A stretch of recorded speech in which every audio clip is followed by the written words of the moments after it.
ദേഷ്യം എന്നുള്ളത് മനുഷ്യന്മാരുടെ നാച്ചുറൽ ആയിട്ടുള്ള ഒരു ഇമോഷനാണ്. എല്ലാ ആൾക്കാർക്കും ദേഷ്യം വരും. എന്നാൽ എല്ലാവരും അത് പ്രകടിപ്പിക്കുന്ന രീതി ഒരുപോലെ ആയിരിക്കില്ല അല്ലെ. ചില ആൾക്കാർക്ക് അവരുടെ ദേഷ്യം നല്ല രീതിക്ക് കൺട്രോൾ ചെയ്യാനും മാനേജ് ചെയ്യാനൊക്കെ പറ്റും. അതൊരു സൂപ്പർ പവർ തന്നെയാണ്.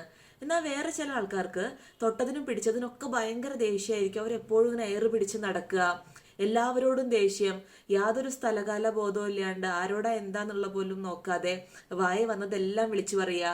അങ്ങനെ പറഞ്ഞു കഴിയുമ്പോൾ ചിലപ്പോൾ അവരുടെ മനസ്സിലുള്ള ആ ഒരു സ്ട്രെസ് കുറയുന്നുണ്ടാവും. പക്ഷെ കേട്ട ആളുടെ മനസ്സിലുണ്ടായ മുറിവ് ഉണങ്ങൽ അത്ര എളുപ്പമല്ല.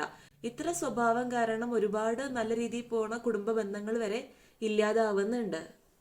ഈ ദേഷ്യം കാരണം നമ്മുടെ റിലേഷൻഷിപ്സ് മാത്രമല്ല ഇല്ലാണ്ടാവുന്നത്, നമ്മളെ ഫിസിക്കൽ ഹെൽത്തിനും മെന്റൽ ഹെൽത്തിനും ഒക്കെ അത് നെഗറ്റീവായിട്ട് ബാധിക്കുന്നുണ്ട്.